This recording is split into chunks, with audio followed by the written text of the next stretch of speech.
Est-ce que nous avons de la valeur sur cette terre? Est-ce que notre existence a de l'importance? Aujourd'hui, j'ai le plaisir de rencontrer la chanteuse de louange, Erika Dumvoyer, afin d'échanger sur ces questions. Trop souvent, les expériences, les personnes ou les circonstances difficiles dans la vie nous mènent à sous-estimer notre valeur. Mais on voit dans la Bible Dieu se présente comme un père qui court pour retrouver ses enfants, qui possède un amour, un désir si profond qu'il se sacrifie pour se rapprocher d'eux.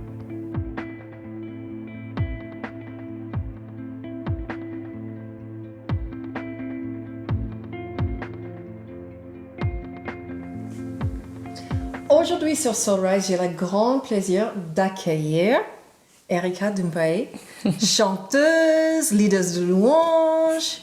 Bonjour, ça va? Oui, ça va bien et toi? Oui, bien. Ça me fait trop plaisir d'être avec toi.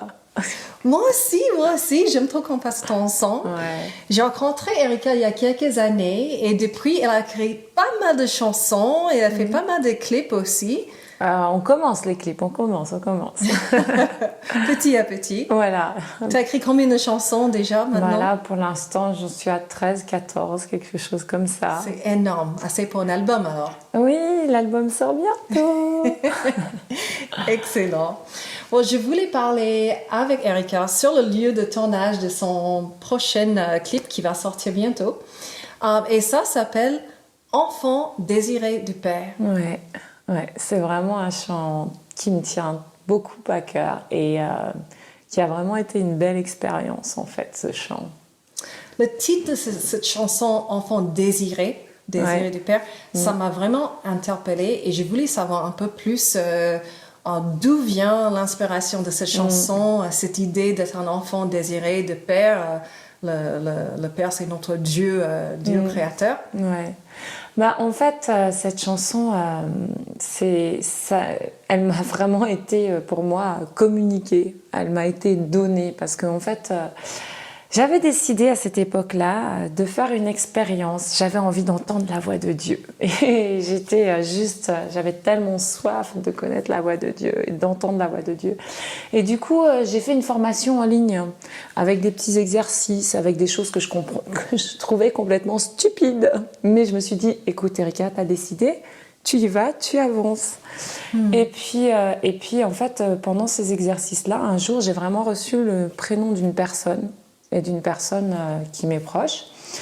Et puis cette personne, l'étape suivante dans cette formation, c'était de demander à Dieu qu'est-ce que tu veux que je lui dise à cette personne.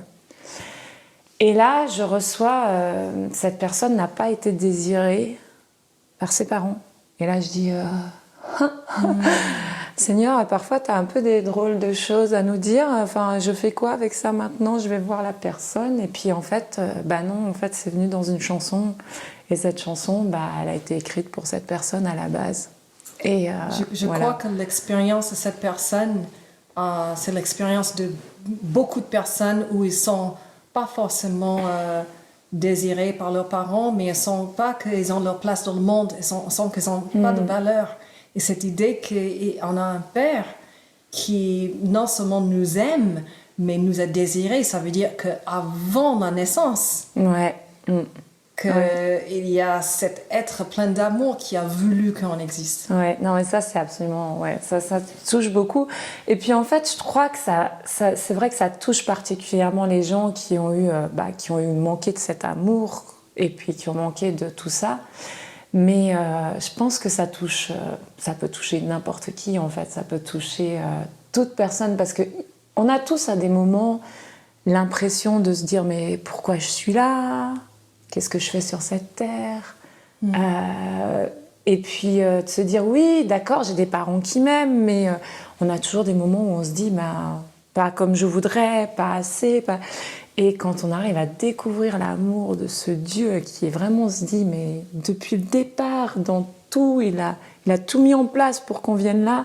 Puis il a envie qu'on vive cette relation avec lui, cette relation d'amour. Et pour moi, ça, j'avoue que c'est vraiment quelque chose qui me touche beaucoup et que dans cette chanson, en fait, je m'y attendais pas. Je m'y attendais pas, mais moi, elle m'a touchée Alors que moi, j'ai un papa et une maman qui m'aiment énormément. J'ai vécu dans une famille pleine d'amour. Voilà, bien entourée. Mais c'est vrai que même ça, même en ayant été élevée dans ces conditions-là, en fait, c'est une chanson qui particulièrement vient mettre le doigt sur les choses dans notre vie qui nous font mal et qui vient comme un... Je sais pas, tu sais, comme mettre un... Comme des couches, des pièces qui nous construire ou... Ouais, ou non, plutôt, moi, je voulais dire comme un pansement qui vient guérir toutes les blessures, en fait. Et ouais, moi, c'est comme ça que je la vis, c'est comme ça que je la chante à chaque fois. Et que je vois les gens qui sont touchés, ça me touche, en fait. C'est excellent. Quand une personne reçoit cette idée qu'eux, ils sont l'enfant qui est désiré du Père et commence à entrer dans cette relation intime au quotidien avec lui, c'est quoi la prochaine étape? Qu'est-ce que ça donne quoi pour la personne pour pouvoir avancer dans la vie? Pour moi, en fait, c'est quelque chose qui te remplit. Quand tu comprends l'amour que ce Dieu a pour toi, c'est quelque chose qui vraiment vient te remplir, puis te donner une paix, te construit, te donne confiance. En fait, après, c'est vrai, il y a toujours le regard des autres, mais il y a ce regard de ce papa tellement aimant qui te fait dire, mais ok, peut-être toi tu te vois pas comme ça, peut-être X te voit pas comme ça, Y te voit pas comme ça, mais regarde comment moi je te vois, et moi c'est comme ça que je te veux. C'est pas comme X ou comme Y, c'est cette personne-là que je veux, c'est cette personne-là que j'ai désirée, quoi. Mais imagine si on a fait énormément d'erreurs, pas juste des petites choses vite fait, mais on a fait des grosses erreurs dans la vie, on a fait des échecs, on a été méchants, on a fait du mal aux autres. Comment on peut sentir toujours cet amour, cette acceptation de Dieu? Dieu n'est pas plutôt comme un juge, il y a beaucoup de personnes qui le voient plus comme un juge qui est juste. Oui, mais justement, c'est un juge qui est juste. Et en fait, il a lui mis sur la table le fait que si on l'accepte dans notre vie, toutes ces choses, toutes ces erreurs, elles sont effacées. Et comme il a dit que ces erreurs, si tu m'acceptes, sont effacées, eh ben il est juste, et ça, il l'oublie, et il nous communique son amour, et il nous prend dans ses bras. Et du coup, pour moi, c'est vrai que après, le travail à faire, c'est de se pardonner à soi-même, puis d'accepter cet amour. Parce que on te tend l'amour sur un plateau, on te dit « ouais, je sais tout ce que tu as fait, je sais que tout ça, c'est oui ». Mais moi, j'ai décidé que je donnais Jésus, mon fils, pour que tout ça soit effacé. Et donc après, c'est juste l'acceptation de cet amour qui va faire que tu vas pouvoir avancer dans la vie et puis avoir ce sentiment d'être l'enfant de quelqu'un, puis en plus, de quel quelqu'un, quoi.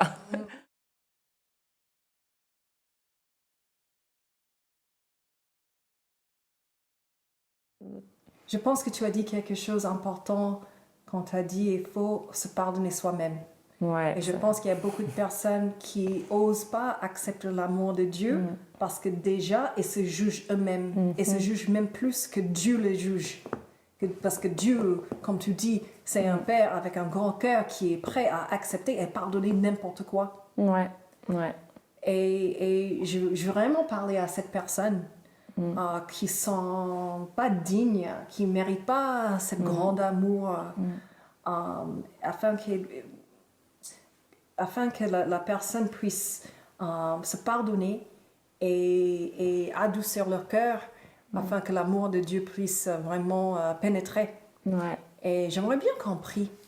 Ouais, parce que c'est vraiment, pour moi, c'est vraiment l'étape la plus... En fait, c'est la plus difficile et la plus simple. C'est parce qu'en fait, il suffit de dire oui, il suffit d'accepter, mais nous, c'est vrai qu'en tant qu'humains, on a vraiment du mal à lâcher prise et à juste accepter ce qu'on nous donne. Ouais.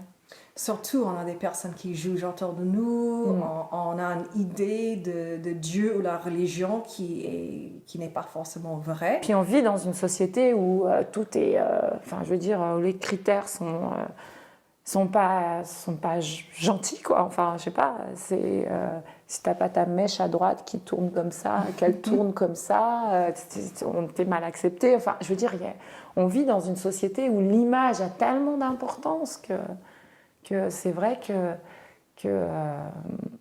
c'est difficile à accepter.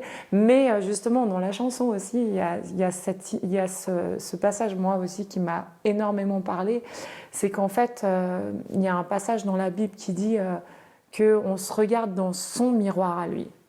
Et qu'en se regardant dans son miroir à lui, on grandit de gloire en gloire, enfin, on se développe de gloire en gloire. Et je pense que quand on se regarde dans le miroir de Dieu, c'est vraiment ce qui va nous faire sortir, ce qui va nous faire devenir la personne que lui a imaginé qu'on devait être.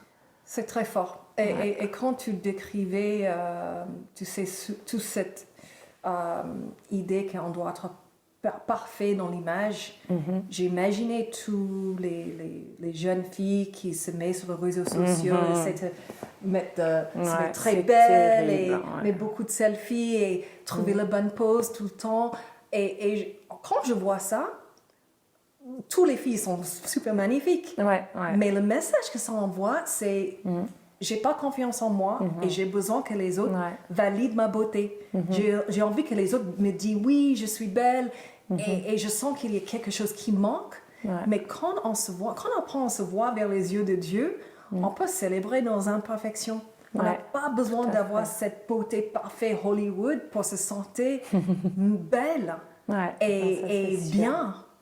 Et j'aimerais bien qu'on prenne le temps maintenant de prier pour ces jeunes femmes qui peut-être se sentent pas aimées, pas acceptées, pas assez jolies, qu'ils ne sont pas à l'image que le monde trouve et c'est magnifique et se sentent peut-être rejetées et pas du tout désirées de leur Père Dieu.